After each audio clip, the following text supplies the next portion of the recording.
महाराष्ट्र विधानसभा चुनाव 2024 महाविकास अघाड़ी में सीट बंटवारे पर बनी सहमति, कांग्रेस, उद्धव और शरद पवार गुट की पार्टियों के बीच अंतिम समझौता। नमस्कार, मेरा नाम कृति मिश्रा है। महाराष्ट्र विधानसभा चुनाव 2024 बेहद ही दिलचस्प होने वाला है, खासकर इसलिए कि शिवसेना और राष्ट्रवादी कांग्रेस पार्टी दो धड़ों में बच चुकी है। ऐसे में पहली बार राज्य में सीएम पद के लिए अलग अलग धड़ों के बीच सीधी टक्कर देखने को मिलेगी। इस सब के बीच महाविकास अघाड़ी में सीटों के बंटवारे पर आखिरकार सहमति बन गई है। कांग्रेस उद्धव ठाकरे के नेतृत्व वाली शिवसेना और शरद पवार के एनसीपी गुट के बीच सीटों का बंटवारा तय हो गया है।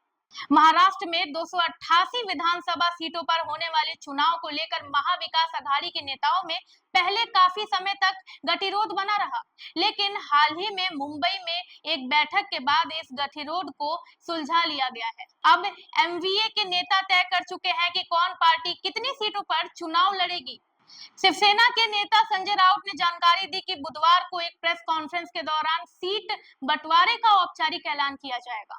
टाइम्स ऑफ इंडिया की एक रिपोर्ट के अनुसार कांग्रेस के एक वरिष्ठ नेता ने बताया कि कुल 288 विधानसभा सीटों में से कांग्रेस 105 सीटों पर चुनाव लड़ेगी, शिवसेना 95 सीटों पर अपने उम्मीदवारों को उतारेगी और एनसीपी 84 सीटों पर चुनाव लड़ेगी। इसके अलावा गठबंधन की छोटी पार्टियों को बाकी की सीटें आवंटित की जाएगी।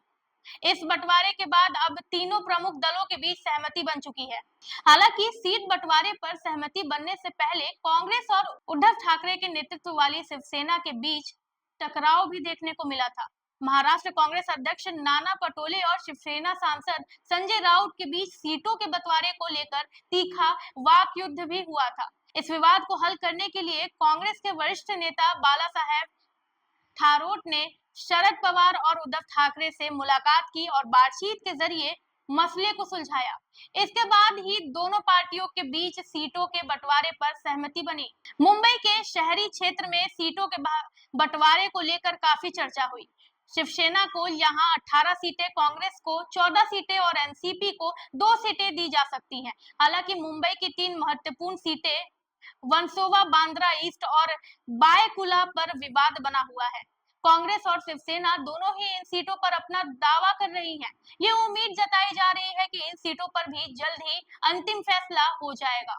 महाराष्ट्र विधानसभा की 288 सीटों पर 20 नवंबर 2024 को मतदान होने हैं और 23 नवंबर को मतगणना की जाएगी। इस बार के चुनाव में शिवसेना और एनसीपी के दो धड़ों में बंट जाने के कारण मुकाबला पहले से ज्यादा पेचीदा और दिलचस्प हो गया है।